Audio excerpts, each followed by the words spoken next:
आदरणीय आमा बुवा दिदी बहिनी तथा दाजुभाइहरू, आज म तपाईहरुको सामु एउटा नेताको रूपमा मात्र होइन बरु एउटा बाबु, एउटा योद्धा र यो देशको माटोमा आफ्नो रगत र पसिना मिसाएको एक साधारण नागरिकको रूपमा उभिएको छु।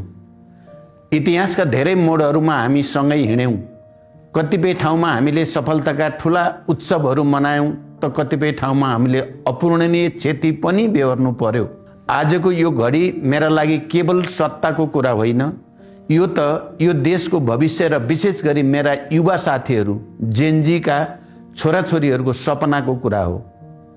धेरैलाई लाग्न सक्छ म जस्ता पुराना नेताहरू एउटै हुन्, तर म आज यो सार्वजनिक मञ्चबाट प्रष्ट भन्न चाहन्छु, म ती पुराना नेताहरूको भिडमा छैन। म त्यो सत्ताको भागबण्डाको सम्झौतामा कहिल्यै सहभागी हुन चाहन्न जसले देशलाई बन्धक बनाएर राखेको छ।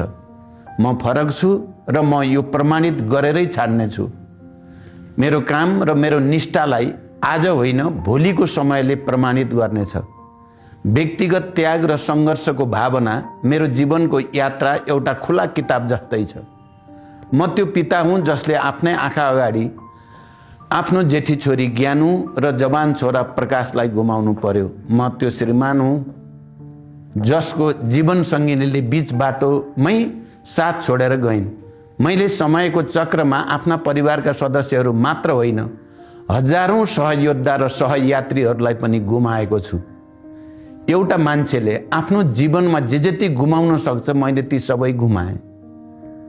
तर मलाई अझै पनि के कुराले अगाडि बढ्न प्रेरित गर्छ भने यो सङ्घर्ष मेरो व्यक्तिगत होइन, यो त ती हजारौं शहीदहरूको सपना पूरा गर्ने यात्रा हो जसले एउटा सुन्दर र समृद्ध नेपालको लागि आफ्नो रगत बगाए। मलाई थाहा छ मेरो परिवार र मेरा कमरेडहरूको यो बलिदान खेर जाने छैन। परिवर्तन अनिवार्य छ र म यो सुनिश्चित गर्नेछु कि त्यो परिवर्तन भएरै छाड्नेछ।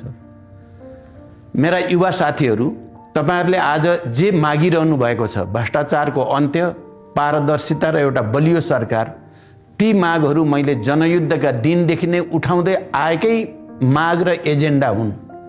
मैले लामो समयदेखि भन्दै आएको छु कि यो देशमा राजनीतिक स्थिरता र विकासका लागि प्रत्यक्ष निर्वाचित कार्यकारी प्रमुखको व्यवस्था हुनुपर्दछ। यो संसदीय खेल र कुर्सीको तानातानले देशलाई कति पछाडि धकेल्यो त्यो हामी सबैले देखेका छौं, भोगेका छौं। त्यसैले म भन्छु मेरो माग र तपाईहरुको माग एउटै हो। म तपाईहरुकै पुस्ताको सोच बोकेर हिँडेको यात्री हुँ। हलिउडमा एउटा चर्चित संवाद छ, या त तिमी नायकको रूपमा मर या त आफूलाई खलनायक बनेको हेर्न जीवित रहौ। यदि म धेरै अघि बिदा भएको भए सायद देशले मलाई नायकको रूपमा मात्र सम्झिन्थ्यो होला, तर म खलनायक बनेर इतिहासको पानामा हराउन चाहन्न।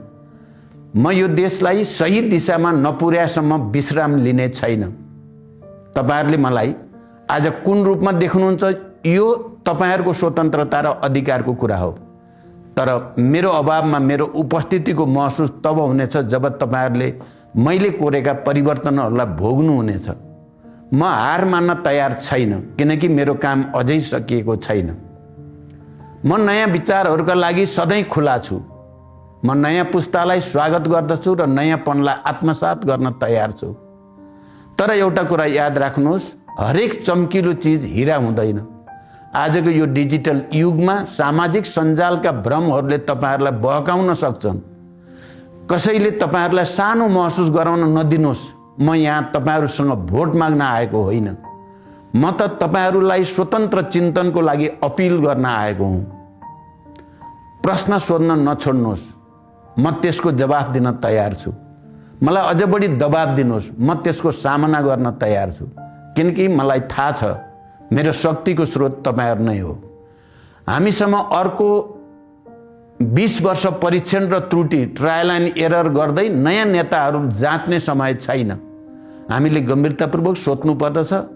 म ती वीर शहीदहरूप्रति नमन गर्दछु जसले नेपालको सुन्दर भविष्यका लागि आफ्नो ज्यानको आहुति दिनुभयो। आउनुहोस् मिलेर एउटा यस्तो नेपाल बनाऊ जहाँ कुनै पनि युवाले आफ्नो भविष्य खोज्न विदेशिनु नपरोस्। धन्यवाद।